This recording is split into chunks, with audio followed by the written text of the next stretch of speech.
We're going to have more Taylor Swift for you, actually, when we look through our international newspapers with Oliver. Hi there. Good morning. We're going to tease you on that. We're going to come to it a little bit later on. First, we're going to talk about how Greek papers are reacting to these enormous decisions that are being taken on behalf of their country. Yes, the Athens Daily Ethnos reports on yesterday's summit in Brussels. It quotes Alexis Tsipras, the Prime Minister, saying, "Our proposal has been accepted as the basis of discussion and now the ball is in the court of the European leadership." A lot of people have accused the Greek government of brinkmanship during these talks, and Tsipras' language suggests that he's not really done with playing the game of poker just yet, but he may face problems on the left of his Syriza party. The centre-left daily Tanea reports on the rising dissent within the party. MP Alexis Mitropoulos says that the package in hand will not pass the Greek parliament. Now, that might be just fighting talk, but there are others on the Greek left who are similarly unimpressed. The Greek Communist Party called it yet another savage austerity memorandum, while another Syriza MP, Vangelis Diamantopoulos, declared that there is no alternative memorandum, cannot get the stamp of approval from the left. So Alexis Tsipras, like another Greek before him, Odysseus, may find himself stuck between the rocks and the whirlpool. We can always count on you for a classical allusion, can't we, Oliver?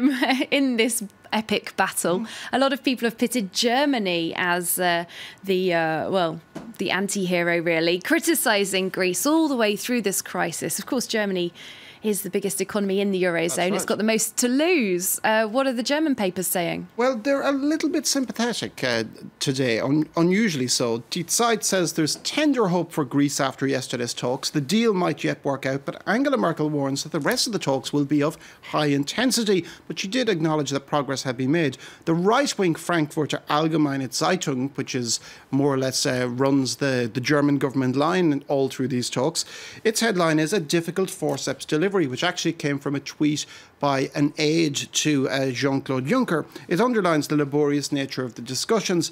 But German Finance Minister Wolfgang Schäuble is continuing his grumbling, calling the latest proposals by Greece frivolous. The FAZ's report suggests Schäuble was also thinking of the European Commission for even entertaining of such a proposal. All right, well, this, of course, isn't really a battle of Greece and Germany.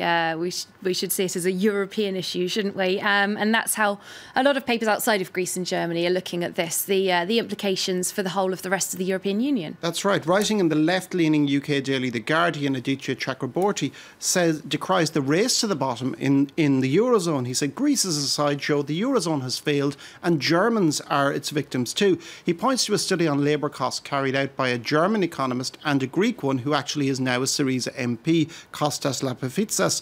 German wages have stagnated in the past 14 years, meaning German workers are worse off than even ones in poorer countries. And this wage stagnation is driving down wages in the rest of the Eurozone.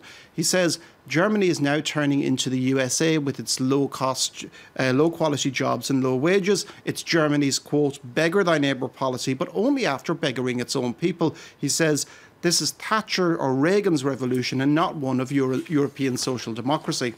That's a very interesting point of view. Let's move on to another subject that we're covering in our news today. In the United States, the Confederate flag, that very historic symbol for people in the southern United States. But controversy about it is rumbling on since that deadly shooting in Charleston. Yes, the New York Times joins the chorus of people calling on South Carolina to remove it from buildings at the state capitol. It says the flag is inextricably linked to racial hatred and has a sinister meaning to many, noting that the Charleston shooter Dylan Roof was photographed waving the flag.